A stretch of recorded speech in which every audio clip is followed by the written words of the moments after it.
तो मैंने आज ये तो देख लिया, अगर आपके पास पैसा हो तो आप एफआईआर भी बदल सकते हो, और इस चीज को प्रूव करूंगा। पर उससे पहले लड़ाई किस बारे में हुई, क्यों हुई, हम इस बारे में बात नहीं करेंगे। मैं सीधा पॉइंट पे बढ़ता हूँ। एलविश ने जो लोकेशन दी थी वो उसके घर की लोकेशन थी, या फिर किसी के तो घर की लोकेशन थी। और मेरा इंस्टिंक्ट बोला कि मुझे उसे अपने लोकेशन में बुलाना चाहिए, जो एक पब्लिक लोकेशन हो।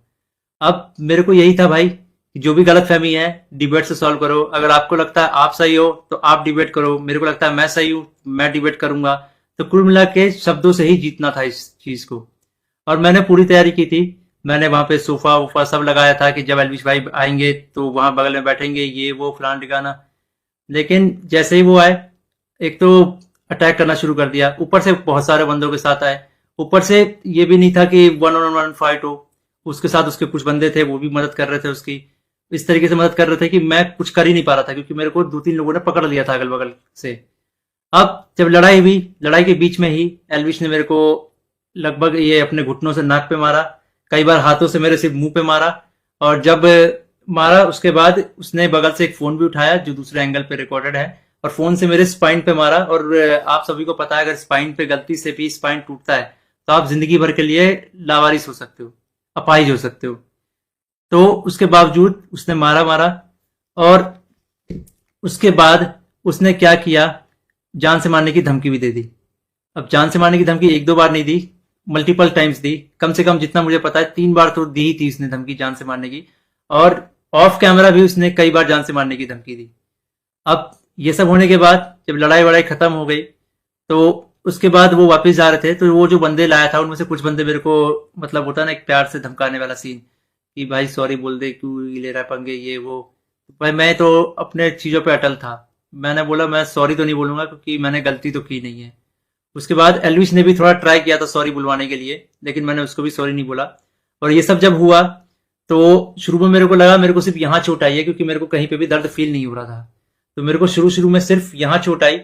उसके बाद 1 डेढ़ घंटे बाद मेरे को यहाँ पे दर्द होना शुरू हुआ, और फिर 2 से 3 घंटे बाद मेरे पूरे स्पाइन में दर्द होना शुरू हुआ। और इस तरीके से हुआ कि मैं सो ही नहीं पाया।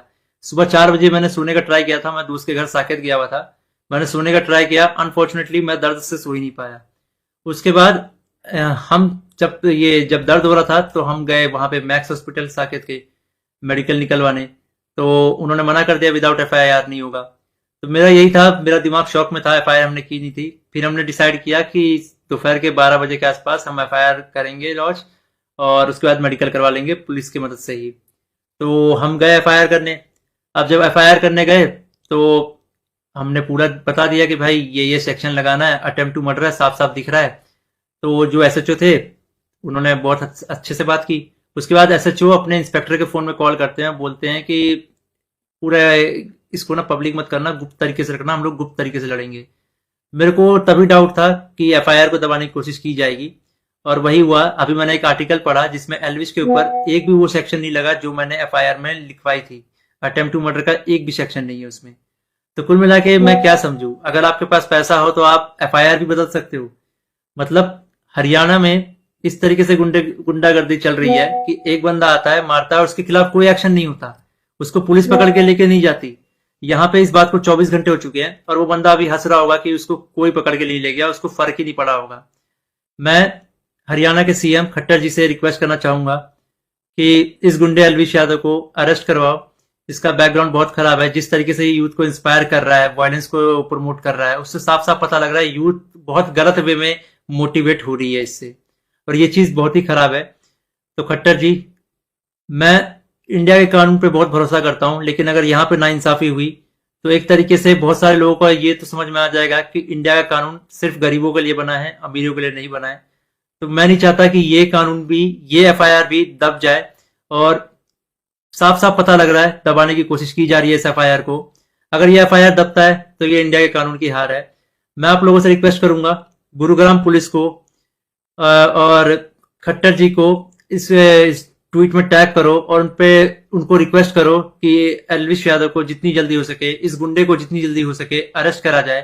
क्योंकि अगर कोई भी ऐसे मार के निकल जाएगा और फिर अपने स्टोरी में डालेगा कि भाई वर्क डन, तो खुल्लम खुल्ला यही है कि वो वायलेंस को प्रमोट कर रहा है, और उसको पता है कि उसका कोई कुछ नहीं बिगाड़ सकता।